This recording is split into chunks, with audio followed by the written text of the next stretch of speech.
of lethargy and force them to seize their own destiny. He knew that for his movement to succeed and be permanent, he had to create a struggle that was initiated and supported by the people. Everything had to be legitimate and ideologically well-founded. A revolutionary idea at the time, it was announced to the whole country from the city of Amasya. Signed by Mustafa Kemal, Ali Fuad, Rauf, and other commanders, it became known as the Amasya Declaration. The Declaration of Amasya is the foundation stone of the Turkish War of Independence. The nation must save itself by its own willpower. That was his slogan, that was his motto. The struggle would need a leader of immense dedication, unprecedented effort, and concentration. His friends decided that Mustafa Kemal alone had the qualifications. These patriotic officers put the national interest before their personal interest and their personal ambitions. They were all ambitious men, but they decided at that point that to make a success of the Turkish national resistance movement, they needed Mustafa Kemal as leader. Not only was he the best leader, he was the only leader who could make a success of the struggle.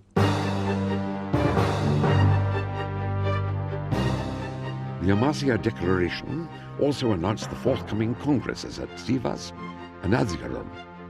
Under the leadership of Mustafa Kemal, secretly elected representatives from villages and towns around the country decided that the struggle had to be brought to a national plane and fought with a regular army.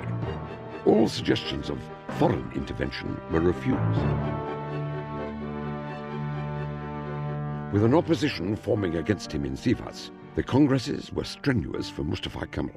Many people, questioning his ambitions and private life, doubted his political leadership. Others were weary that the struggle was becoming too personalized under his name. In addition, the Istanbul government, growing suspicious, had ordered his return. Viewed as a rebel general by the Sultan and the British, he was forced to resign from the military. Stripped of his official title, Mustafa Kemal was now a civilian, an ex-general without an army. His old friend Ali Fuad had been ordered to arrest Kemal. In rebellion, he refused. Now Kazım, the commander of the largest military force in Anatolia, received the same order. This is a crucial turning point in the history of Turkey and the history of Mustafa Kemal. Kasım Karabekir could have arrested him, could have done many things, but instead he says to him, "Buyurun Paşam, here you are, you have my troops at your disposal." And from that moment on is really the beginning of the War of Independence.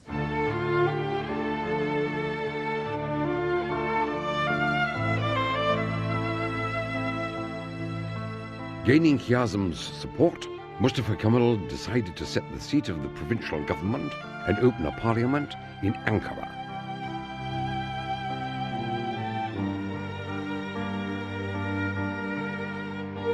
While Mustafa Kemal was busy organizing a regular army and establishing the principles of their struggle, the Greeks were advancing further east towards Ankara.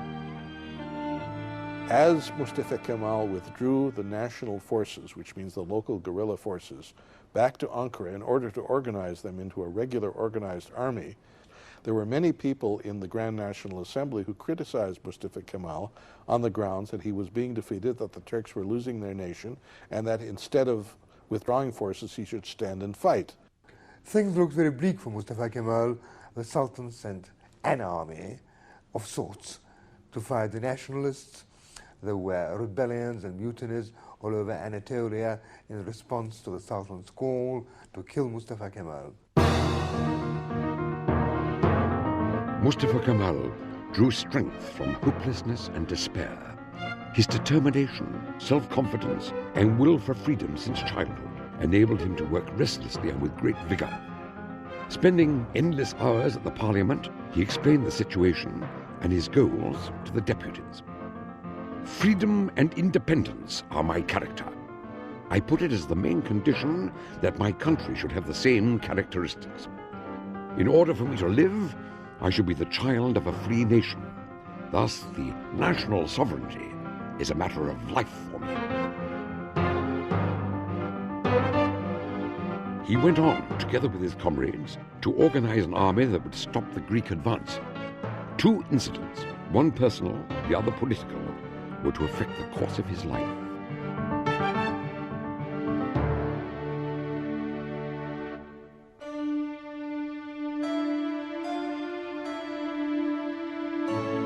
Fikriye, a woman with whom he had become intimate in Istanbul, could not endure their separation and had decided to join him in his struggle.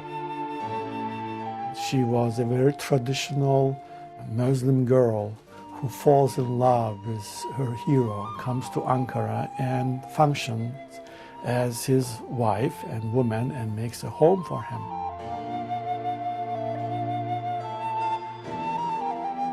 Fikriye adored Mustafa Kemal, and he enjoyed being the center of her affection.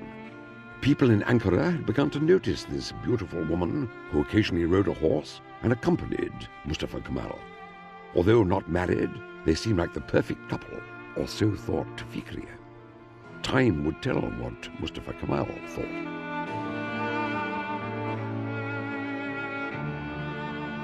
In the political arena, the Allies forced the Istanbul government to sign the Treaty of Sèvres on August 10th, 1920.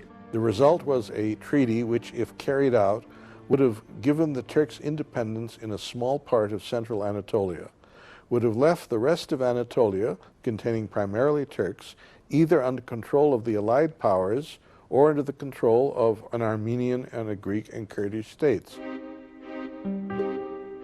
Mustafa Kemal knew that the time had come to rally the people and carry the struggle to victory. He and his friends acted with swiftness and finesse, which would prevent the Allies from reacting to the very end. He foresaw the way that battle could be won. It could be won basically by a combination of toughness of the Allies and creating divisions among them. He managed to create divisions with the British and the French to make certain that the great powers did not take any military action against him. Securing the political situation, Mustafa Kemal ordered Kazım to capture eastern Turkish towns from the recently formed Armenian state.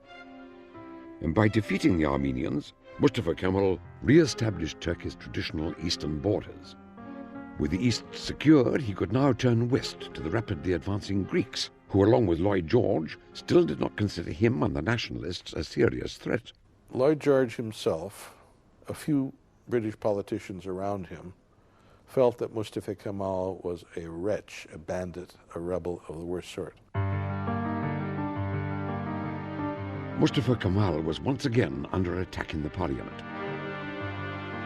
The Greeks had captured Eskişehir and were approaching Ankara. But he knew that the Greeks, by penetrating too much into Anatolia, had traveled too far from their headquarters at Izmir.